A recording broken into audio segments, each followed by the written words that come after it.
결혼 6년 차 저희 부부는 아이 없이 조용히 살고 있었습니다. 큰 다툼도 없었고 평범한 일상이 반복되는 그저 그런 부부였죠. 아내는 회사를 다녔고 저 역시 평범한 직장인이었어요. 주말이면 집에서 영화를 보거나 가끔 근처 맛집을 찾아다니는 게 전부였습니다. 그런데 어느 순간부터 아내의 모습이 조금씩 달라지기 시작했어요. 처음엔 사소한 변화였습니다. 퇴근 후 스마트폰을 보는 시간이 길어졌고 웃음소리가 잦아졌죠. 예전엔 드라마나 유튜브를 보며 시간을 보냈는데 요즘은 메신저 알림음이 끊이질 않았어요. 요즘 누구랑 연락 자주 해? 무심결에 물어봤을 때 아내는 살짝 당황한 표정을 지었다가 이내 웃으며 대답했습니다. 아, 고등학교 동창들이랑 단톡방 만들었거든. 오랜만에 연락하니까 재미있더라. 그 말에 저는 고개를 끄덕였어요. 의심할 이유가 없었으니까요. 오히려 친구들과 연락하며 즐거워하는 모습이 보기 좋았습니다. 하지만 그로부터 일주일쯤 지났을 때 아내가 갑자기 말했어요. 이번 주 토요일에 고등학교 친구들 만나기로 했어. 저녁 늦을 수도 있으니까 먼저 자고 있어. 토요일 저녁 아내는 평소와 확연히 다른 모습으로 외출 준비를 했습니다. 옷장에서 거의 입지 않던 베이지색 원피스를 꺼내 입더니 화장대 앞에서 1시간 넘게 화장을 했어요. 립스틱 색깔도 여러 번 바꿔가며 고르고 심지어 평소엔 거의 쓰지 않던 샤넬 향수까지 뿌렸습니다. 그냥 친구 만나는 거 아니었어? 목구멍까지 올라온 말을 꾹 참았습니다. 괜히 의심하는 것처럼 보이고 싶지 않았거든요. 아내는 거울을 보며 만족스러운 표정을 지었고 현관문을 나서기 전 제게 가볍게 손을 흔들었어요. 다녀올게. 너무 늦지 않게 들어올게. 그날 밤 저는 혼자 집에서 TV를 보다가 잠이 들었습니다. 그런데 시계를 보니 밤 11시가 넘어가는데도 아내에게서 연락이 없었어요. 카카오톡을 보내봤지만 읽음 표시조차 뜨지 않았습니다. 친구들이랑 재미있게 놀고 있나 보다. 그렇게 생각하며 다시 소파에 누웠는데 자꾸만 불안한 기분이 들었어요. 이유를 알 수 없는 불편함이 가슴 한편을 짓눌렀습니다. 결국 밤 12시가 다 되어서야 아내에게서 짧은 메시지가 왔어요. 지금 택시 탔어. 곧 도착할 거야. 30분쯤 지나 현관문이 열리는 소리가 들렸습니다. 아내는 비틀거리며 안으로 들어왔고 얼굴이 상기되어 있었어요. 술 냄새가 은은하게 풍겼습니다. 많이 마셨어? 응. 오랜만에 만나니까 분위기 좋아서. 아내는 제 눈을 제대로 마주치지 않고 방으로 들어가 버렸어요. 평소 같았으면 오늘 어땠는지, 누구를 만났는지 이야기를 늘어놓곤 했는데 그날은 달랐습니다. 다음 날 아침 저는 일찍 일어나 화장실에 가려고 거실을 지나가는데 소파 위에 아내 휴대폰이 놓여 있었어요. 화면이 켜진 채로요. 평소 같았으면 그냥 지나쳤을 텐데 화면에 떠 있는 알림 하나가 제 발걸음을 멈추게 했습니다. 어제 사진 잘 봤어. 역시 넌 예쁘더라. 보낸 사람 이름은 히읗히읗이라고만 저장되어 있었어요. 프로필 사진도 없이 회색 기본 아이콘만 표시되어 있었습니다. 그 순간 가슴이 철렁 내려앉는 기분이었습니다. 무슨 사진을 보냈길래? 누가 보낸 건데? 친구들 모임 사진이라면 단체 채팅방에서 공유하면 될 텐데 왜 개인 메시지로? 머릿속에 온갖 생각이 스쳐 지나갔지만 저는 애써 마음을 가라앉히려 했어요. 휴대폰을 원래 자리에 그대로 두고 화장실로 향했습니다. 하지만 세수를 하는 내내 그 메시지가 머릿속을 떠나지 않았어요. 그날 이후로 아내의 행동이 눈에 띄게 달라졌습니다. 휴대폰을 항상 손에 들고 다니기 시작했고 심지어 화장실 갈 때도 가지고 들어갔어요. 예전엔 충전하면서 거실에 두고 다녔는데 말이죠. 어느 날 저녁 함께 저녁을 먹다가 아내 휴대폰에서 메시지 알림음이 연달아 울렸습니다. 아내는 황급히 휴대폰을 집어들더니 화면을 가린 채 확인했어요. 그러고는 슬쩍 미소를 지었습니다. 누구야? 아, 그냥 친구. 짧은 대답과 함께 아내는 재빨리 휴대폰을 주머니에 넣었어요. 예전 같았으면 땡땡이가 이런 얘기 하네 하며 자연스럽게 보여줬을 텐데 이젠 완전히 달랐습니다. 며칠이 더 지났을 때였어요. 회사에서 오후 회의가 갑자기 취소되어 평소보다 2시간 일찍 퇴근하게 됐습니다.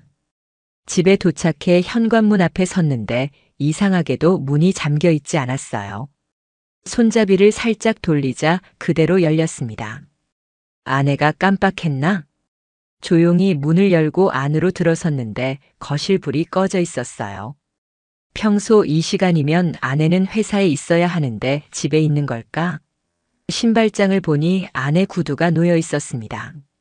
이상한 느낌이 들어 조심스럽게 안방 쪽으로 걸어갔어요.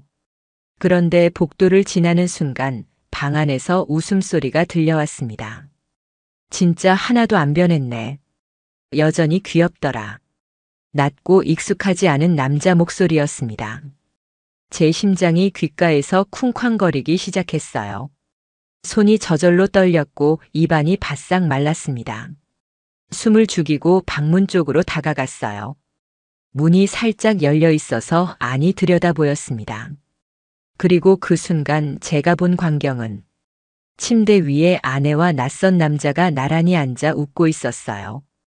둘 사이의 거리는 너무 가까웠고 분위기는 지나치게 편안해 보였습니다. 마치 오래전부터 친했던 사람들처럼요. 더는 참을 수 없었습니다. 저는 방문을 벌컥 열었어요. 지금 뭐 하는 거야? 제 목소리는 떨렸고 두 사람은 깜짝 놀라 벌떡 일어났습니다. 아내는 새하얗게 질린 얼굴로 저를 바라봤고 그 남자는 당황한 표정으로 뒷걸음질 쳤어요. 여보. 이게 아니라. 뭐가 아니라는 거야? 지금 회사에 있어야 하는 거 아니야? 그 남자는 제대로 대답도 못하고 황급히 신발도 제대로 못 신은 채 현관으로 달려나갔습니다. 쿵 소리와 함께 현관문이 닫혔고 방 안엔 저와 아내만 남았어요. 아내는 침대 끝에 앉아 고개를 숙인 채 아무 말도 하지 않았습니다. 저 역시 무슨 말을 해야 할지 몰랐어요. 머릿속이 하얗게 비어버린 느낌이었죠. 한참을 그렇게 서 있다가 결국 제가 먼저 입을 열었습니다. 누구야, 그 사람? 아내는 한참을 망설이다가 떨리는 목소리로 대답했어요. 고등학교 때 같은 반이었어. 얼마 전에 SNS에서 우연히 다시 연락이 닿았고. 그래서 집으로 데려온 거야? 내가 없을 때? 아내는 대답하지 못했습니다. 그저 눈물만 뚝뚝 떨어뜨릴 뿐이었어요. 그날 밤 저는 거실 소파에서 잠을 청했지만 한숨도 잘 수 없었습니다. 머릿속에선 온갖 생각이 꼬리에 꼬리를 물고 이어졌어요. 언제부터였을까? 얼마나 자주 만났을까? 그 남자는 결혼했을까?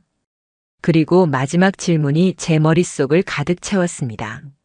만약 그 남자에게도 가족이 있다면 그 사람들은 이 사실을 알고 있을까? 그날 밤 이후로 며칠간 저는 아내와 제대로 된 대화를 나누지 못했습니다. 아내는 출근한다며 평소처럼 집을 나섰고 저 역시 회사에 갔지만 일에 전혀 집중할 수 없었어요. 책상 앞에 앉아 있어도 자꾸만 그날의 장면이 떠올랐습니다. 대체 언제부터였을까? 퇴근 후 집에 돌아와도 아내와는 어색한 침묵만 흘렀어요. 저녁을 함께 먹으면서도 서로 눈을 마주치지 않았고 각자 방에 들어가 문을 닫아버렸습니다. 이런 냉랭한 분위기가 일주일 가까이 이어졌죠. 그러던 어느 날 밤 저는 잠이 오지 않아 거실로 나왔습니다. 물을 마시려고 부엌으로 가는데 아내 방에서 새어나오는 불빛이 보였어요. 문틈 사이로 작은 목소리가 들렸습니다. 응, 괜찮아. 조금만 기다려줘. 곧 정리될 거야. 누군가와 통화를 하고 있었어요. 새벽 1시가 넘은 시각에 말이죠. 저는 발소리를 죽이고 문 앞에서 귀를 기울였습니다. 미안해, 요즘 집 분위기가 안 좋아서. 응, 알아. 보고 싶어. 더는 듣고 싶지 않았습니다. 조용히 거실로 돌아와 소파에 앉았지만 가슴속이 답답하고 화가 치밀어 올랐어요. 하지만 동시에 한 가지 생각이 들었습니다. 그 남자에 대해 알아봐야겠다. 다음 날 저는 회사에서 점심시간을 이용해 아내의 SNS 계정을 조심스럽게 살펴봤어요. 아내는 평소 인스타그램을 자주 사용했는데 최근 올린 게시물들을 보니 예전과 확연히 달라져 있었습니다. 카페 사진, 레스토랑 음식 사진, 공원 풍경. 그런데 이상한 건 제가 함께 간 적이 없는 장소들이었다는 거예요. 댓글란을 보니 히읗히읗이라는 계정에서 하트 이모티콘이나 짧은 댓글들이 달려 있었습니다. 그 계정을 클릭해봤지만 비공개 계정이라 더 이상 볼 수 없었어요.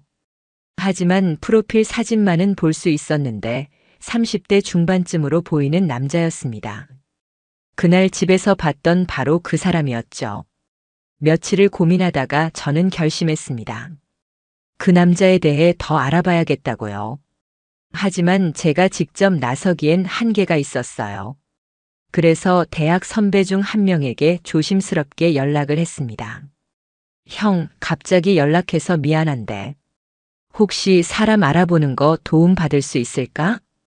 선배는 작은 신용조사 회사에서 일하고 있었어요. 상황을 대략적으로 설명하자 그는 잠시 침묵하다가 말했습니다. 알겠어. 이름이랑 대략적인 정보만 알려줘. 며칠 시간을 줘. 3일 뒤 선배에게서 연락이 왔습니다. 카페에서 만나 건네받은 봉투 안에는 몇 장의 서류가 들어 있었어요. 이 사람 결혼했더라. 아이도 둘 있고. 그 순간 머리가 지끈거렸습니다. 결혼한 사람이라니. 그것도 아이가 둘씩이나 있는 가장이라니. 부인 정보도 있어. 여기 SNS 계정이야. 참고만 해. 선배가 건넨 메모지에는 한 여성의 인스타그램 아이디가 적혀 있었어요. 집에 돌아와 그 계정을 검색해 봤습니다. 공개 계정이었고 프로필 사진에는 두 아이와 함께 웃고 있는 여성이 보였어요. 게시물들을 하나씩 내려보는데 가슴이 먹먹해졌습니다. 아이들 생일 사진, 가족 여행 사진, 평범한 일상들. 그런데 최근 몇 달간의 게시물엔 남편이 거의 등장하지 않았어요. 그날 밤 저는 오랜 고민 끝에 그 여성에게 다이렉트 메시지를 보냈습니다. 안녕하세요. 갑작스럽게 연락드려 죄송합니다. 혹시 남편분께서 요즘 늦게 귀가하시거나 연락이 잘 안 되는 일이 자주 있으신가요? 제가 확인하고 싶은 게 있어서 조심스럽게 여쭤봅니다. 메시지를 보내고 나서 한참을 휴대폰만 바라봤어요. 답장이 올까? 아니면 무시할까? 온갖 생각이 머릿속을 스쳤습니다. 그런데 놀랍게도 30분도 안 되어 답장이 왔어요. 누구세요? 무슨 일로 이런 메시지를 보내시는 건가요? 저는 신중하게 답장을 작성했습니다. 제 아내와 남편분께서 최근 자주 만나고 계신 것 같습니다. 저도 며칠 전에 우연히 알게 됐고 혼자 확신을 갖기 어려워 이렇게 연락드렸습니다. 잠시 후 답장이 왔습니다. 어디서 만났나요? 증거가 있으신가요? 저는 그날 집에서 찍어둔 사진은 없었지만 아내 SNS에 올라온 게시물들과 그 남자가 남긴 댓글들을 캡처해서 보냈어요. 그리고 제가 목격한 상황도 자세히 설명했습니다. 한참 동안 답장이 없었어요. 아마 충격을 받았겠죠. 저는 그날 밤 거의 잠을 이루지 못했습니다. 다음 날 오후 그 여성에게서 다시 연락이 왔습니다. 어젯밤 남편 휴대폰을 확인했어요. 메시지는 다 지워놨더라고요. 하지만 사진첩에 남아있는 게 있었습니다. 그녀가 보내온 사진을 보는 순간 저는 숨이 막혔어요. 아내와 그 남자가 함께 찍은 셀카였습니다. 카페로 보이는 곳에서 환하게 웃고 있는 두 사람의 모습이었죠. 저도 이제 확신했어요. 당신 말이 맞았네요. 그녀의 메시지에는 분노보다는 허탈함이 느껴졌습니다. 아마 저와 비슷한 감정이었을 거예요. 어떻게 하실 생각이세요? 제가 물었을 때 그녀는 이렇게 답했습니다. 일단 더 확실한 증거를 모아야 할 것 같아요. 제가 방법을 찾아볼게요. 연락 계속 주고받아도 될까요? 물론입니다. 그날부터 저와 그분과 조심스럽게 연락을 주고받기 시작했어요. 서로의 상황을 공유하고 각자 알아낸 정보들을 나눴습니다. 며칠 뒤 그녀에게서 충격적인 연락이 왔습니다. 남편 차에 블랙박스가 있어서 확인해 봤어요. 지난주 수요일 오후 3시쯤 우리 집 근처 한 식당 주차장에 차를 세워뒀더라고요. 그런데 그날 남편은 회사 회식이 있다고 했던 날이에요. 저는 날짜를 확인해 봤습니다. 그날 아내도 회사에서 팀 회식이 있다며 늦게 들어왔던 날이었어요. 혹시 그 식당 이름 알 수 있을까요? 땡땡 레스토랑이요. 땡땡구에 있는 작은 레스토랑이에요. 그 이름을 듣는 순간 제 등골이 오싹해졌습니다. 그곳은 저와 아내가 연애할 때 자주 가던 곳이었거든요. 한적하고 분위기 좋은 곳이라 특별한 날에 종종 찾았던 식당이었죠. 그곳 제가 알아요. 한번 직접 확인해 보고 싶은데 같이 가보실 수 있을까요? 언제요? 이번 주 금요일 저녁 어떠세요? 아마 그날도 만날 것 같아요. 금요일이 되었습니다. 저는 일부러 회사에서 야근한다고 아내에게 말했어요. 아내는 별다른 반응 없이 알겠어. 저녁은 알아서 먹을게라고만 답했습니다. 저녁 6시 저는 그 상간남의 아내와 식당 근처에서 만났어요. 실제로 만난 건 처음이었지만 서로의 처지를 아는 사이라 어색하지 않았습니다. 차 안에서 기다려봐요. 혹시 모르니까. 우리는 식당이 보이는 곳에 차를 세우고 기다렸어요. 1시간쯤 지났을 때 익숙한 차 한 대가 주차장으로 들어왔습니다. 저 차예요. 제 남편 차요. 그녀의 목소리가 떨렸습니다. 차에서 내린 남자는 제가 그날 집에서 봤던 바로 그 사람이었어요. 그리고 잠시 후 택시 한 대가 멈춰 섰고 거기서 내린 사람은 제 아내였습니다. 두 사람은 자연스럽게 만나 함께 식당 안으로 들어갔어요. 마치 수없이 반복했던 것처럼 익숙한 모습이었습니다. 옆자리에 그녀는 숨을 크게 들이마셨다가 내쉬었어요. 이제 확실하네요. 저도 고개를 끄덕였습니다. 이제는 더 이상 우연이라고 오해라고 생각할 수 없었어요. 들어가 볼까요? 그녀가 조심스럽게 물었지만 저는 고개를 저었습니다. 오늘은 여기까지만 해요. 더 확실한 증거를 모아야 해요. 그날 밤 저는 집에 늦게 들어왔습니다. 아내는 이미 방에 들어가 있었고 거실은 조용했어요. 하지만 제 마음속은 폭풍이 몰아치고 있었습니다. 그날 이후로 저는 상간남의 아내, 그러니까 지혜 씨와 정기적으로 연락을 주고받기 시작했습니다. 처음엔 서로 조심스러웠지만 같은 상황에 놓인 사람끼리라 그런지 점점 터놓고 이야기하게 됐어요. 남편이 요즘 핸드폰 비밀번호를 바꿨어요. 예전엔 제 생일이었는데 갑자기 안 열리더라고요.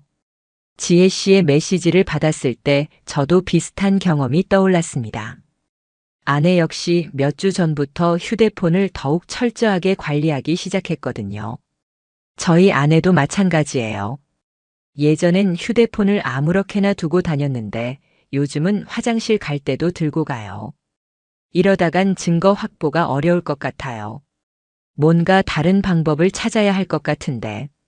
지혜 씨의 말에 저도 고민이 깊어졌습니다. 그저 미행하거나 지켜보는 것만으로는 한계가 있었어요. 법적으로 대응하려면 더 명확한 증거가 필요했죠. 며칠을 고민하다가 저는 법률사무소에 상담 예약을 잡았습니다. 퇴근 후 찾아간 사무실에서 변호사는 차분하게 제 이야기를 들어주었어요. 현재 가지고 계신 증거만으로도 정황은 충분히 의심스럽습니다. 하지만 법정에서 인정받으려면 좀 더 구체적인 증거가 필요해요. 예를 들어 두 사람이 함께 호텔이나 숙박시설을 이용한 기록, 지속적인 만남을 증명할 수 있는 통화 내역이나 메시지 기록 같은 것들이죠. 그런 걸 어떻게 확보할 수 있을까요? 합법적인 방법 내에서는 배우자의 동의를 받거나 공개된 정보를 수집하는 방법이 있습니다. 불법적인 방법은 오히려 소송에서 불리하게 작용할 수 있으니 주의하셔야 해요. 상담을 마치고 나오는 길, 저는 막막한 기분이었습니다. 합법적인 선 안에서 증거를 모으는 게 생각보다 어려웠거든요. 그런데 며칠 후 지혜 씨에게서 의외의 연락이 왔습니다. 남편 회사 동료한테서 연락이 왔어요. 제가 예전에 회사 행사에서 알게 된 분인데 최근에 남편 행동이 이상하다고 귀띔을 해주시더라고요. 무슨 얘기였어요? 지난달에 회사 워크숍이 있었대요. 그런데 남편이 저녁 프로그램 때 혼자 빠져나갔다가 새벽에 돌아왔다고 하더라고요. 그날 저한테는 밤새 워크숍 프로그램 한다고 연락했었는데 저는 그 날짜를 확인해 봤어요. 그날 아내도 친구 결혼식 2차 간다며 늦게 들어왔던 날이었습니다. 혹시 그 워크숍 장소가 어디였나요? 경기도 땡땡에 있는 리조트였대요. 순간 머릿속이 복잡해졌어요. 리조트라면 숙박시설이 있는 곳이고 만약 그날 두 사람이 만났다면 그 동료분이 혹시 더 아시는 게 있을까요? 일단 만나보자고 하셨어요. 이번 주말에 커피 한잔 하기로 했거든요. 같이 가실래요? 주말 저는 지혜 씨와 함께 그 동료분을 만났습니다. 40대 중반쯤 되어 보이는 남성이었는데 조심스러운 표정으로 입을 열었어요. 사실 말씀드리기 조심스러웠는데 지혜 씨가 너무 힘들어 하실 것 같아서 연락드렸어요. 무슨 일이 있었나요? 그날 밤 11시쯤이었어요. 제가 흡연실에 갔다가 복도를 지나가는데 땡땡 대리가 누군가랑 통화하는 걸 봤습니다. 표정이 굉장히 밝더라고요. 그래서 무심코 누구랑 통화해? 라고 물었더니 황급히 끊더라고요. 그게 전부인가요? 아니요. 그날 새벽 2시쯤 제가 잠이 안 와서 복도를 걷고 있었는데 땡땡 대리가 로비 쪽에서 올라오는 걸 봤어요. 옷차림이 외출했다 온 것처럼 단정하더라고요. 이상해서 어디 갔다 와? 라고 물었더니 편의점 다녀왔다고 하더라고요. 그 말을 듣는 순간 지혜 씨의 얼굴이 굳어졌습니다. 저는 조심스럽게 물었습니다. 혹시 그 리조트에 외부인이 출입할 수 있나요? 물론이죠. 일반 손님도 받는 곳이니까요. 로비는 24시간 개방되어 있고 객실 투숙도 가능합니다. 그날 만남을 마치고 저와 지혜 씨는 차 안에서 한동안 말없이 앉아 있었어요. 확인해 봐야 할 것 같아요. 그날 그 리조트 이용 기록을 지혜 씨가 떨리는 목소리로 말했습니다. 저도 동의했어요. 며칠 후 지혜 씨는 남편 명의로 된 신용카드 사용 내역을 확인했습니다. 부부라면 조회가 가능했거든요. 그리고 거기서 충격적인 내역을 발견했어요. 그날 밤 11시 30분 그 리조트에서 결제된 금액이 있었습니다. 객실 숙박료였죠. 이제 확실해요. 지혜 씨의 목소리는 차갑게 가라앉아 있었습니다. 저는 그날 저녁 아내와 마주 앉았어요. 더는 모른 척할 수 없었습니다. 물어볼 게 있어. 뭐? 아내는 여전히 휴대폰을 보며 건성으로 대답했어요. 지난달 친구 결혼식 2차 간다고 했던 날 있잖아. 정말 거기 갔던 거 맞아? 그 순간 아내의 손이 멈췄습니다. 휴대폰 화면을 보던 시선이 천천히 제게로 향했어요. 갑자기 왜 그걸 물어? 그냥 궁금해서. 몇 시까지 있었어? 기억 안 나. 늦게까지 있었던 것 같은데. 혹시 그날 경기도 쪽에 간 적 있어? 아내의 얼굴이 순간 굳어졌습니다. 그 표정만으로도 충분했어요. 무슨 소리야? 친구 결혼식은 서울에서 했는데. 그래. 그럼 됐어. 저는 더 이상 묻지 않았습니다. 괜히 경계심만 키울 뿐이었으니까요. 다음 날 지혜 씨에게서 다시 연락이 왔습니다. 변호사 상담 받았어요. 이 정도 증거면 소송 진행할 수 있대요. 상간자 소송 준비하려고요. 저도 같이 진행하고 싶은데 괜찮을까요? 당연하죠. 오히려 같이 하는 게 더 좋을 것 같아요. 서로 증거도 보강할 수 있고요. 그렇게 저희는 각자 변호사를 선임하고 본격적으로 법적 대응을 준비하기 시작했습니다. 그 과정에서 저는 아내의 행동을 더 주의 깊게 관찰했어요. 그리고 며칠 뒤 결정적인 순간을 포착했습니다. 금요일 저녁 아내가 또다시 외출 준비를 하더군요. 이번엔 일부러 물어봤어요. 어디가? 회사 선배 만나기로 했어. 몇 시에 들어올 건데? 늦지 않게 들어올게. 아내가 집을 나서자마자 저는 지혜 씨에게 연락했습니다. 오늘 움직이는 것 같아요. 남편도 지금 외출했어요. 회사 후배 만난다고 하더라고요. 우리는 각자 차를 타고 그 레스토랑 근처에서 대기했어요. 그리고 30분쯤 지났을 때 예상대로 두 사람이 나타났습니다. 이번에는 사진을 남겼어요. 멀리서였지만 두 사람이 함께 걷는 모습, 레스토랑 안으로 들어가는 모습, 그리고 나란히 앉아 식사하는 모습까지. 이제 충분해요. 지혜 씨가 차갑게 말했습니다. 저도 고개를 끄덕였어요. 집에 돌아온 후 저는 모든 증거를 정리했습니다. 사진, 신용카드 내역, 목격자 진술, 그리고 SNS에 남아있는 흔적들까지. 다음 주 변호사 사무실에서 정식으로 소송 준비를 시작했습니다. 이 정도면 충분히 승산 있습니다. 위자료 청구와 함께 진행하시면 됩니다. 변호사의 말에 저는 비로소 한숨을 내쉬었어요. 이제 진짜 싸움이 시작되는 거였습니다. 소송 준비를 시작하고 며칠이 지났을 때 예상치 못한 일이 벌어졌습니다. 아내가 갑자기 집을 나간 거예요. 그날 아침 출근 준비를 하는데 아내 방문이 열려 있었습니다. 평소 같으면 닫혀 있을 시간인데 이상하다 싶어 안을 들여다봤어요. 옷장 문이 활짝 열려 있었고 옷걸이 몇 개가 비어 있었습니다. 서랍장 위에는 짧은 메모 하나만 놓여 있었어요. 당분간 친구 집에 있을게. 연락하지 마. 그게 전부였습니다. 어디로 갔는지 언제 돌아올 건지 아무런 설명도 없었어요. 저는 당황스러웠지만 한편으로는 예상했던 일이기도 했습니다. 아내도 제가 뭔가 알아차렸다는 걸 눈치챘을 테니까요. 바로 지혜 씨에게 연락했습니다. 아내가 집을 나갔어요. 저희 남편도 요즘 집에 거의 안 들어와요. 늦게 들어오거나 아예 회사 근처에서 잔다고 하더라고요. 둘 다 도망치기 시작한 거였어요. 하지만 저희는 이미 준비를 끝낸 상태였습니다. 며칠 후 변호사를 통해 정식으로 내용 증명을 발송했습니다. 아내와 상간남 모두에게요. 내용은 명확했습니다. 혼인관계 파탄의 책임을 물어 위자료를 청구하며 이에 응하지 않을 시 법적 절차를 진행하겠다. 내용 증명을 보낸 지 이틀 후 아내에게서 처음으로 전화가 왔어요. 무슨 짓이야? 변호사까지 써가면서 이러려고. 목소리는 떨리고 있었지만 여전히 화가 나 있는 투였습니다. 무슨 짓은 누가 했는데? 그건 오해야. 우리 아무것도 안 했어.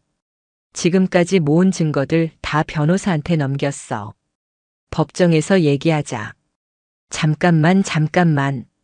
얘기 좀 하자. 제발. 아내의 목소리가 급격히 낮아졌어요. 하지만 저는 더 이상 들어줄 마음이 없었습니다. 할 말 있으면 변호사 통해서 해. 전화를 끊었습니다. 손은 떨렸지만 마음은 오히려 차분해졌어요. 같은 시각 지혜 씨도 남편에게 같은 내용의 서류를 발송했습니다. 그리고 그날 저녁 지혜 씨에게서 급한 연락이 왔어요. 남편이 집에 왔어요. 지금 당장 만나자고 난리예요. 만나지 마세요. 지금 만나면 회유당할 수 있어요. 알아요. 그래서 거절했어요. 근데 계속 문 두드리고 있어요.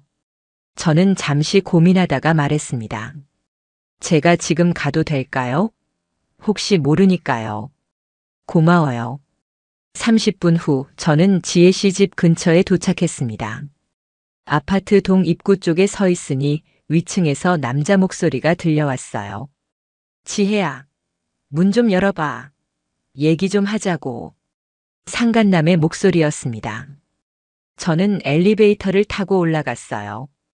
복도에 서 있는 그를 보는 순간 그도 저를 알아봤습니다. 당신, 여기서 나가세요. 여기서 이러면 경찰 부를 겁니다. 이건 우리 집 문제야. 당신이 왜 나와? 당신이 제 집에 들어왔을 때는 괜찮았나요? 그 말에 상간남은 할 말을 잃었어요. 잠시 저를 노려보다가 결국 고개를 돌리고 엘리베이터로 향했습니다. 문이 조용히 열리고 지혜 씨가 나왔어요. 괜찮으세요? 네. 고마워요. 무서웠어요. 그날 이후로 상간남은 더 이상 찾아오지 않았습니다. 대신 변호사를 통해 연락이 왔어요. 합의를 원한다. 금액을 제시하면 협의하겠다. 하지만 저희는 거절했습니다. 이미 선을 넘었고 이제는 제대로 된 책임을 물어야 할 때였으니까요. 며칠 후 더 충격적인 사실을 알게 됐습니다. 지혜 씨에게서 온 메시지였어요. 남편 회사에서 연락이 왔어요. 최근에 업무 태만과 무단 조퇴가 잦았다고 경고 조치를 받았대요. 일과 가정, 둘 다 무너지기 시작한 거였죠. 그리고 그 무렵 제게도 의외의 연락이 왔습니다. 아내 회사 동료라는 분에게서였어요. 혹시 땡땡씨 남편분이신가요? 제가 같은 팀에서 근무하는 사람인데요. 네, 맞습니다. 요즘 땡땡씨가 회사에서 좀 이상해요. 실수도 잦고 집중도 못하고요. 혹시 집에 무슨 일 있으신가요? 저는 자세한 이야기는 하지 않았지만 개인적인 문제가 있다고만 전했습니다. 아, 그렇군요. 사실 며칠 전에 팀장님한테 혼나기도 했거든요. 중요한 보고서에 실수가 너무 많다고. 아내도 무너지고 있었던 거예요. 일주일쯤 지났을 때 드디어 첫 조정 기일이 잡혔습니다. 법원에서 양측이 만나 조정을 시도하는 자리였어요. 그날 아침 저는 정장을 차려입고 법원으로 향했습니다. 조정실 앞에서 지혜 씨와 만났고 우리는 함께 안으로 들어갔어요. 잠시 후 반대편 문이 열리고 아내와 상간남이 들어왔습니다. 아내는 제 눈을 피했고 상간남은 긴장한 표정이었어요. 조정위원이 차분한 목소리로 말했습니다. 오늘은 양측의 입장을 듣고 합의 가능성을 타진해보는 자리입니다. 먼저 신청인 측부터 말씀해 주시죠. 저희 변호사가 준비한 자료들을 제출하며 설명하기 시작했어요. 사진, 신용카드 내역, 목격자 진술서, SNS 기록. 하나하나 제시될 때마다 아내와 상간남의 얼굴이 점점 굳어갔습니다. 이에 대해 피신청인 측 입장은 어떠십니까? 상간남의 변호사가 입을 열었어요. 인정합니다. 다만 위자료 금액에 대해서는 재조정이 필요하다고 봅니다. 현재 경제적 여건상.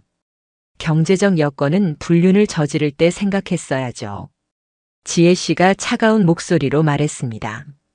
조정위원이 손을 들어 제지했어요. 감정적으로 대응하지 마시고 차분히 진행하도록 하겠습니다. 조정은 2시간 넘게 이어졌지만 결국 합의점을 찾지 못했습니다. 양측이 제시하는 금액 차이가 너무 컸거든요. 그렇다면 정식 재판으로 진행하는 수밖에 없겠네요. 다음 기일은 조정실을 나오는 길 복도에서 아내가 제 앞을 막아섰어요. 잠깐만. 진짜 끝까지 갈 거야? 당연하지. 이제 와서 무슨 말을 하려고? 미안해. 진심으로 미안해. 다시 시작할 수 없을까? 그 말을 듣는 순간 허탈한 웃음이 나왔어요. 지금 그 말이 진심이라고 생각해? 걸려서 미안한 거지 진짜 미안한 게 아니잖아. 아니야. 정말.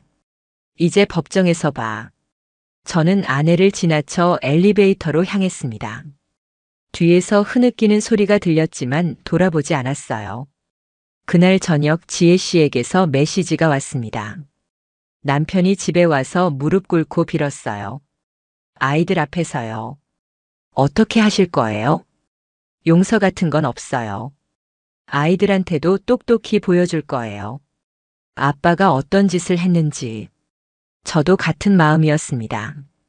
이제는 끝까지 가야 했어요. 며칠 후 본격적인 재판 준비가 시작됐습니다. 그리고 그 과정에서 또 다른 사실을 알게 됐어요. 상간남이 회사 복지 포인트를 무단으로 사용해 그 리조트를 예약했다는 겁니다. 개인적인 용도로 회사 자산을 유용한 거였죠. 이것까지 회사에 알려야 할까요? 지혜 씨가 물었을 때 저는 잠시 고민했습니다. 하지만 결국 고개를 끄덕였어요. 알려야죠. 그것도 잘못이니까요. 다음 날 그 사실이 상간남의 회사에 알려졌습니다. 그리고 며칠 후 그는 징계위원회에 회부됐다는 소식을 들었어요. 모든 게 무너지기 시작했습니다. 상간남이 회사에서 징계를 받았다는 소식을 들은 지 일주일쯤 지났을 때 지혜 씨에게서 급한 전화가 왔습니다. 지금 당장 만날 수 있어요? 목소리가 많이 흔들려 있었어요. 저는 바로 약속을 잡고 근처 카페로 향했습니다. 카페에 도착했을 때 지혜 씨는 이미 와 있었어요. 얼굴이 많이 상해 있었고 눈가가 부서 있었습니다. 무슨 일 있으세요? 남편 회사에서 정직 처분이 내려졌어요. 3개월간 무급 정직이래요. 그럼 당분간 수입이 없죠. 그것도 문제지만 더 큰 문제는 따로 있어요. 지혜 씨가 가방에서 서류 봉투를 꺼냈습니다. 안에는 신용카드 명세서와 대출 서류들이 가득 들어 있었어요. 이게 뭐예요? 남편 명의로 된 대출이에요. 제가 모르는 사이에 받은 거예요. 총 금액이. 지혜 씨는 잠시 말을 멈췄다가 떨리는 목소리로 말했습니다. 5천만 원이에요. 순간 숨이 막히는 것 같았습니다. 5천만 원이라니. 언제부터 받은 건가요? 명세서 보니까 지난 6개월 동안 조금씩 받았더라고요. 용도는 아마 당신 아내랑 만나는 데 쓴 것 같아요. 손에 든 명세서를 보니 식당, 호텔, 쇼핑몰, 온갖 곳에서 사용한 내역이 빼곡했습니다. 이거 당신 아내 신용카드 내역이에요. 남편이 부수카드로 만들어줬나 봐요. 건네받은 또 다른 서류를 보는 순간 정말 기가 막혔어요. 제 아내 명의로 된 카드였지만 결제 계좌는 상간남의 것이었습니다. 이 사람들, 대체 무슨 생각으로? 말이 나오지 않았어요. 그냥 어이가 없었습니다. 더 있어요. 지혜 씨가 휴대폰을 꺼내 사진 한 장을 보여줬어요. 어떤 원룸의 계약서 사진이었습니다. 이게 뭐예요? 남편이 몰래 계약한 원룸이에요. 보증금 1천만 원에 월세 70만 원짜리요. 위치는? 지혜 씨가 주소를 말했을 때 저는 그곳을 알아봤어요. 우리 집에서 차로 20분 정도 거리였습니다. 혹시 거기가? 네. 아마 당신 아내랑 만나는 곳일 거예요. 그날 저녁 저는 그 주소로 향했습니다. 오래된 빌라촌이었고 3층 건물 중 2층에 그 원룸이 있었어요. 계단을 올라가 복도를 걷는데 익숙한 목소리가 들렸습니다. 그 사람한테 들켰어. 카드 내역 때문에. 아내 목소리였어요. 어떻게? 회사에서도 징계받았는데. 상간남의 목소리도 들렸습니다. 저는 조용히 문 앞으로 다가갔어요. 초인종을 누를까 하다가 그냥 손잡이를 돌렸습니다. 잠겨 있지 않았어요. 문이 열리자 안에 있던 두 사람이 깜짝 놀라 벌떡 일어났습니다. 또 만났네요. 제 목소리는 차분했지만 속은 끓어오르고 있었어요. 여보, 이건 설명 안 해도 돼. 다 알아. 이 집 보증금이 얼마고 누구 돈으로 계약했는지도. 상간남은 아무 말도 못하고 고개를 숙였습니다. 법원에서 봅시다. 이것도 전부 증거로 제출할 거야. 저는 더 이상 볼 것도 없다는 듯 돌아섰어요. 뒤에서 아내가 뭐라고 외쳤지만 듣지 않았습니다. 며칠 후 본격적인 재판이 시작됐습니다. 법정에는 양측 변호사와 증인들, 그리고 방청객들까지 꽤 많은 사람들이 있었어요. 재판장이 입장하고 본격적인 심리가 시작됐습니다. 원고 측 변호인 입증 자료를 제출해 주시기 바랍니다. 저희 변호사가 준비한 서류들을 하나씩 제출했어요. 사진, 신용카드 내역, 대출 서류, 원룸 계약서, 목격자 진술서. 이는 명백한 불륜 행위이며 혼인 관계를 파탄에 이르게 한 직접적 원인입니다. 또한 피고는 경제적으로도 원고에게 상당한 피해를 입혔습니다. 피고 측 변호사가 반박했습니다. 인정합니다만 원고 측이 요구하는 위자료는 과도합니다. 피고의 현재 경제 상황을 고려할 때 경제 상황은 피고가 스스로 만든 것입니다. 불륜 관계를 유지하기 위해 무리한 대출을 받고 회사 자산을 유용한 것 아닙니까? 재판은 2시간 넘게 이어졌어요. 중간에 증인 신문도 있었습니다. 리조트에서 상간남을 목격했던 회사 동료가 증인석에 섰어요. 제가 본 바로는 피고가 분명히 워크숍 중에 외출했고 다음날 아침 외출복을 입고 돌아왔습니다. 그날 밤 피고가 어디 갔는지 확인하셨습니까? 직접 확인하지는 못했지만 다음날 주차장에서 다른 차량이 있는 걸 봤습니다. 리조트 이용객이 아닌 외부 차량이었어요. 증언이 끝나고 재판장이 입을 열었습니다. 양측 최후 진술 있으시면 해주시기 바랍니다. 저는 천천히 일어섰습니다. 재판장님, 저는 6년간 성실하게 결혼 생활을 유지해 왔습니다. 하지만 피고는 그 신뢰를 배신했고 제 삶을 송두리째 무너뜨렸습니다. 단순히 경제적 보상만을 원하는 게 아닙니다. 이런 행위가 얼마나 큰 잘못인지 명확히 판결해 주시길 바랍니다. 아내 쪽을 보지 않고 자리에 앉았어요. 이어서 아내가 일어섰습니다. 재판장님, 저도 잘못했습니다.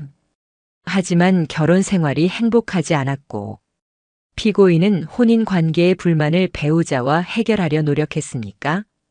재판장의 질문에 아내는 대답하지 못했어요. 대화로 풀 수 있는 문제를 불륜으로 해결하려 한 것은 명백히 잘못된 선택입니다. 재판장의 차갑고 단호한 목소리가 법정에 울려 퍼졌습니다. 며칠 후 판결이 나왔습니다. 피고는 원고에게 위자료 3천만 원을 지급하라. 같은 날 지혜 씨도 승소 판결을 받았어요. 상간남에게 2,500만 원의 위자료 지급 판결이 내려진 거였죠. 법원을 나서는 길 복도에서 아내와 마주쳤습니다. 아내는 초췌한 얼굴로 서 있었어요. 이제 정말 끝인 거야? 진작에 끝났어야 했어. 저는 그대로 지나쳤습니다. 밖으로 나오니 지혜 씨가 기다리고 있었어요. 수고하셨어요. 당신도요. 이제 새로 시작할 수 있겠네요. 네. 아이들한테 떳떳한 엄마가 되려고요. 우리는 각자의 길로 향했습니다. 그날 저녁 집에 돌아와 혼자 앉아 있는데 문득 생각이 들었어요. 이제 진짜 끝났구나. 길고 긴 싸움이 드디어 끝난 거였습니다. 하지만 이상하게 후련하다기보다는 허전한 기분이 들었어요. 6년간 함께했던 사람과의 관계가 이렇게 끝나다니. 법정 판결로 정리되는 게 너무 허망하게 느껴졌습니다. 하지만 동시에 알았어요. 이게 최선이었다는 걸. 더 이상 끌었다면 저도 아내도 모두가 더 망가졌을 거라는 걸요. 며칠 후 아내가 집으로 짐을 가지러 왔습니다. 저는 일부러 그 시간에 집을 비워줬어요. 마주치고 싶지 않았거든요. 저녁에 돌아왔을 때 집은 텅 비어 있었습니다. 아내의 흔적이 모두 사라져 있었어요. 식탁 위에 열쇠 하나와 짧은 메모만 놓여 있었습니다. 미안해. 그게 마지막이었습니다. 저는 그 메모를 구겨 쓰레기통에 던졌어요. 이제 정말 모든 게 끝났다는 생각이 들었습니다. 그리고 천천히 저만의 삶을 다시 만들어가기 시작했어요. 판결이 확정되고 한 달쯤 지났을 때 저는 서서히 일상으로 돌아가고 있었습니다. 회사 일에 집중하려 노력했고 주말에는 오랫동안 미뤄뒀던 취미 생활도 다시 시작했어요. 그런데 어느 날 아내의 친구라는 사람에게서 연락이 왔습니다. 혹시 땡땡 씨 남편분 맞으시죠? 저는 땡땡 고등학교 동창인데요. 네, 맞는데 무슨 일이시죠? 사실 말씀드리기 좀 그런데 땡땡이 요즘 상태가 많이 안 좋아요. 혹시 알고 계세요? 저는 잠시 망설였습니다. 이미 끝난 관계인데 궁금해할 필요가 있을까 싶었지만 그래도 한때는 함께했던 사람이니까요. 어떻게 안 좋은데요? 직장도 그만뒀고 지금은 친구 집 전전하면서 지내고 있어요. 그 남자분이랑도 연락 끊었다고 하더라고요. 그렇군요. 제가 이렇게 연락드린 건 이가 정말 많이 후회하고 있는 것 같아서요. 당신한테 용서를 구하고 싶어 하던데. 죄송하지만 그건 어려울 것 같습니다. 이미 법적으로도 정리된 일이고요. 알겠습니다. 그냥 한번 전에는 봤어요. 전화를 끊고 나니 복잡한 감정이 밀려왔어요. 동정심 같은 건 아니었지만 그래도 사람이 그렇게까지 무너진다는 게 씁쓸하게 느껴졌습니다. 며칠 후 지혜 씨에게서도 비슷한 연락이 왔어요. 남편이 부모님한테도 연락이 안 된대요. 회사 정직 끝나고 복직은 했는데 부서를 옮겼다고 하더라고요. 이혼은 언제 하실 계획이세요? 다음 달에 재판 있어요. 아이들 양육권이랑 재산 분할 문제 때문에요. 남편 측에서 아이들 만나게 해달라고 하는데 지혜 씨의 목소리가 무거웠어요. 어떻게 하실 거예요? 일단은 거절했어요. 아이들이 아빠 보고 싶다고는 하는데 제가 아직은 준비가 안 됐어요. 충분히 이해해요. 시간을 두고 생각하세요. 대화를 마치고 나서 문득 궁금해졌어요. 상간남과 아내는 지금 어떻게 지내고 있을까? 며칠이 지나 우연히 그 답을 알게 됐습니다. 아내 회사 동료였던 분이 제게 메시지를 보냈거든요. 혹시 땡땡 씨가 그 남자분이랑 헤어진 거 아세요? 아니요, 모르는데요. 얼마 전에 카페에서 우연히 봤는데 둘이 엄청 싸우더라고요. 땡땡 씨가 울면서 다 당신 때문이야 라고 소리 지르는 걸 들었어요. 결국 그들도 서로를 탓하게 된 거였어요. 함께 저지른 잘못의 무게를 견디지 못하고 무너진 거죠. 그 남자분은 그냥 가버리더라고요. 땡땡 씨는 한참을 거기 앉아서 울고 있었어요.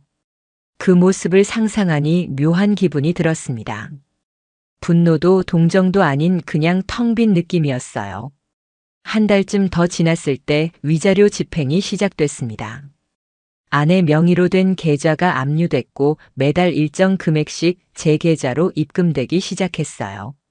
상간남 쪽도 마찬가지였습니다.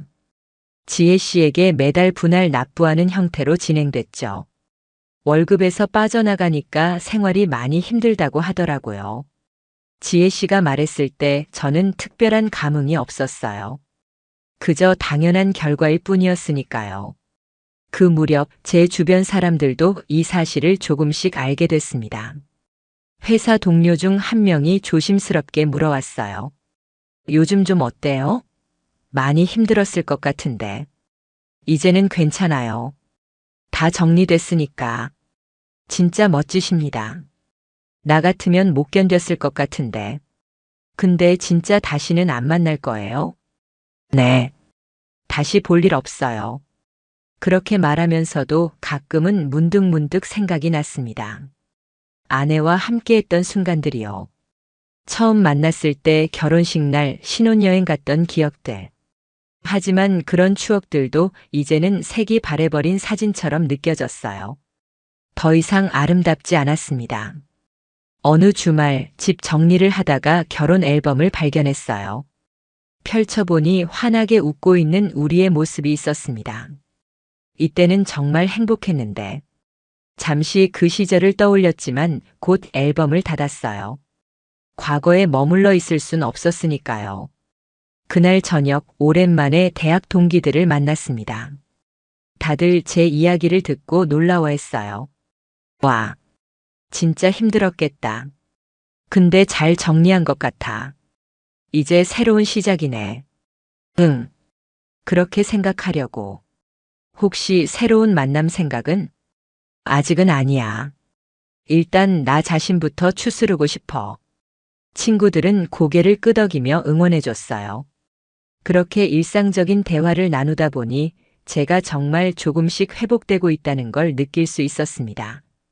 며칠 후 부모님께 그동안 있었던 일을 솔직하게 말씀드렸어요. 사실 이혼한다고만 말씀드렸지 자세한 사정은 얘기하지 않았거든요. 그런 일이 있었구나. 혼자 얼마나 힘들었니? 어머니는 눈시울을 붉히셨고 아버지는 아무 말씀 없이 제 어깨를 두드려 주셨어요. 이제 다 지났어요. 걱정 마세요. 그래. 앞으로 좋은 일만 있을 거야. 부모님의 위로가 큰 힘이 됐습니다. 그날 밤 집으로 돌아와 창밖을 바라봤어요. 어둠 속에서 반짝이는 불빛들이 보였습니다. 사람들은 모두 자기 삶을 살고 있구나. 제 이야기도 결국 수많은 삶의 이야기 중 하나일 뿐이었어요. 특별하지도 극적이지도 않은 그저 한 사람의 이야기. 하지만 그게 제 이야기였고 제가 이겨낸 시간이었습니다.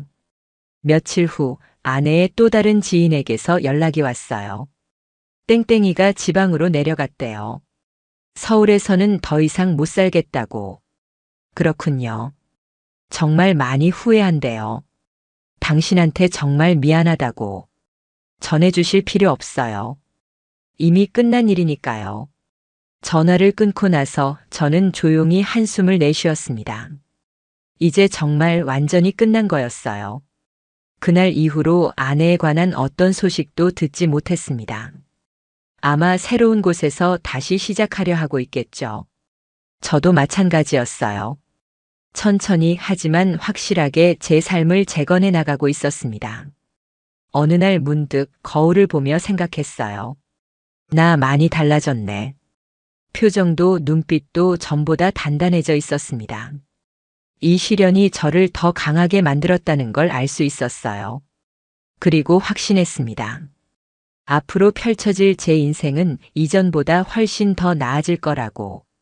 그로부터 6개월이 지났습니다. 계절이 2번 바뀌는 동안 제 삶도 많이 달라져 있었어요. 아침에 눈을 뜨면 가장 먼저 커튼을 열고 햇빛을 맞이합니다. 예전엔 그냥 지나쳤던 일상의 작은 순간들이 이제는 소중하게 느껴졌어요. 회사에서도 예전의 페이스를 되찾았습니다. 팀장님이 어느 날 조용히 말씀하셨어요. 요즘 표정이 많이 밝아졌네. 힘든 시기 잘 이겨낸 것 같아서 다행이야. 감사합니다. 이제 괜찮습니다. 정말 괜찮았어요. 물론 가끔 문득문득 그때 일이 떠오르긴 했지만 더 이상 가슴이 아프거나 화가 나지 않았습니다. 그저 그런 일이 있었지라고 담담하게 받아들일 수 있게 됐죠. 주말에는 다시 헬스장에 등록해서 운동을 시작했어요. 몸을 움직이다 보니 마음도 한결 가벼워지는 기분이었습니다. 회원님 정말 달라졌어요. 확실히 건강해 보여요. 헬스장에서 알게 된 트레이너가 말했을 때 저도 느낄 수 있었어요. 거울 속 제 모습이 예전보다 훨씬 생기 있어 보였으니까요. 어느 날 지혜 씨에게서 오랜만에 연락이 왔습니다.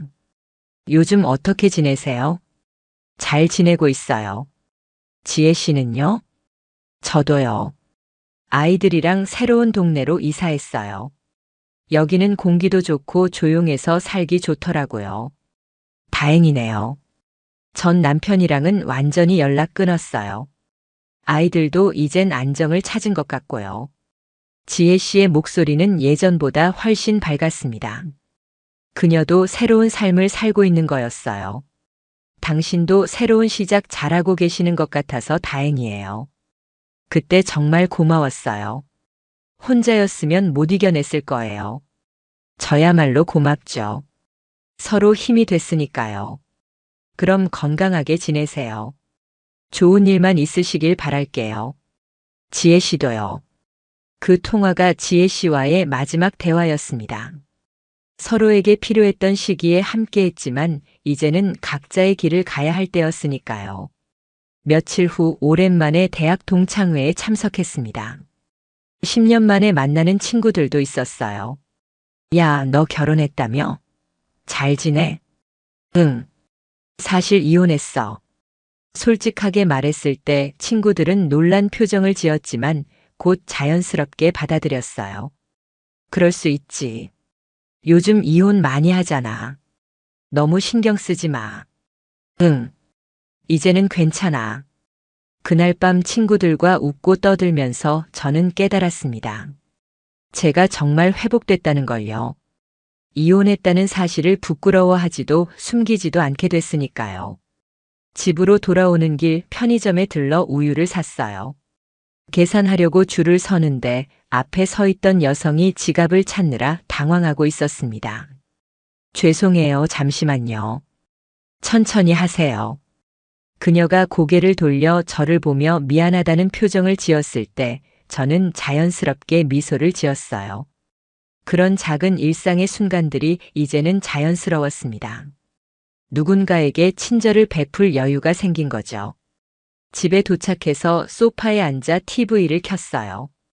뉴스에서는 여러 가지 사건, 사고들을 보도하고 있었습니다.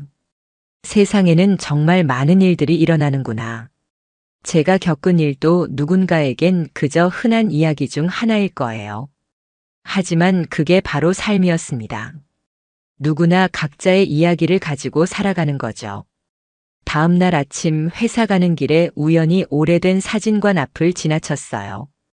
쇼윈도에는 행복한 가족 사진들이 전시되어 있었습니다.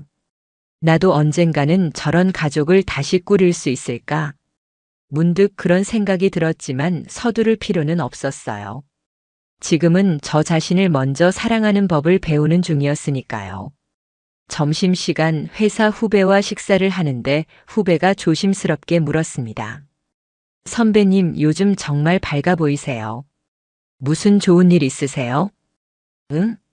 특별히 좋은 일은 없는데. 그냥 평범하게 살고 있어. 그 평범함이 참 좋아 보여요. 후배의 말에 저는 웃음이 나왔어요. 맞아요, 평범함. 그게 바로 제가 되찾은 가장 소중한 거였습니다. 그날 저녁 부모님께 전화를 드렸습니다. 아들 잘 지내고 있지? 네, 엄마. 요즘 정말 잘 지내요. 다행이다. 이번 주말에 집에 올 수 있어?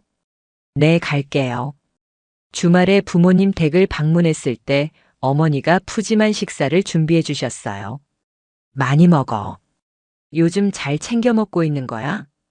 걱정 마세요. 잘 먹고 있어요. 식사를 마치고 아버지와 산책을 나갔습니다. 한참을 걷다가 아버지가 입을 여셨어요. 아들, 힘든 시간 잘 견뎠구나. 네. 앞으로는 좋은 일만 있을 거야. 아빠가 장담한다. 아버지의 든든한 손이 제 어깨를 감쌌어요. 그 온기가 참 따뜻했습니다. 그날 밤 제 방에 누워 천장을 바라보며 생각했어요. 나는 지금 행복한가? 완벽하게 행복하다고는 할 수 없었어요. 하지만 평온했습니다. 그리고 그 평온함이 지금의 저에겐 가장 필요한 거였죠. 며칠 후 회사에서 새로운 프로젝트를 맡게 됐어요. 책임감도 크고 바쁘겠지만 오히려 설렜습니다. 이번 프로젝트 리더는 자네가 맡아줬으면 해. 할 수 있겠나? 네, 하겠습니다. 새로운 도전이었어요. 그리고 저는 이제 두렵지 않았습니다.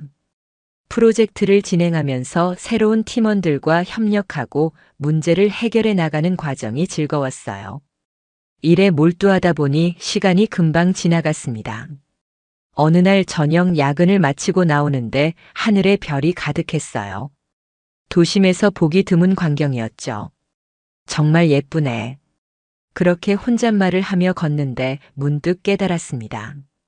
제가 다시 일상의 아름다움을 느낄 수 있게 됐다는 걸. 그리고 그게 진짜 회복의 증거라는 걸요. 집에 돌아와 거울 앞에 섰습니다. 거울 속 제 얼굴을 가만히 들여다봤어요. 수고했어. 정말 잘 견뎠어. 스스로에게 토닥여줬습니다. 그리고 미소를 지었어요. 그날 밤 일기장을 펼쳤습니다. 오랜만에 쓰는 일기였어요. 오늘도 평범한 하루였다. 하지만 그 평범함이 얼마나 소중한지 이제는 안다. 힘들었던 시간들이 나를 더 강하게 만들었고, 이제는 어떤 일이 와도 이겨낼 수 있을 것 같다. 미래가 기대된다. 일기장을 덮으며 창밖을 바라봤어요. 어둠 속에서도 불빛들이 반짝이고 있었습니다. 그 불빛들처럼 저도 제자리에서 빛나고 있었어요. 이 이야기를 듣고 계신 분들께 전하고 싶습니다. 누군가의 배신으로 무너졌다고 해서 인생이 끝난 건 아니에요. 오히려 그곳에서 다시 시작할 수 있습니다. 용서하지 않아도 괜찮아요. 다만 기억에서 서서히 희미해질 만큼 자신을 회복시키면 됩니다. 그게 진짜 승리고 진짜 자유입니다. 저는 이제 새로운 내일을 향해 걸어가고 있어요. 그리고 확신합니다. 앞으로 펼쳐질 제 인생은 이전보다 훨씬 더 빛날 거라고. 여러분도 힘내세요. 끝까지 들어주셔서 감사합니다.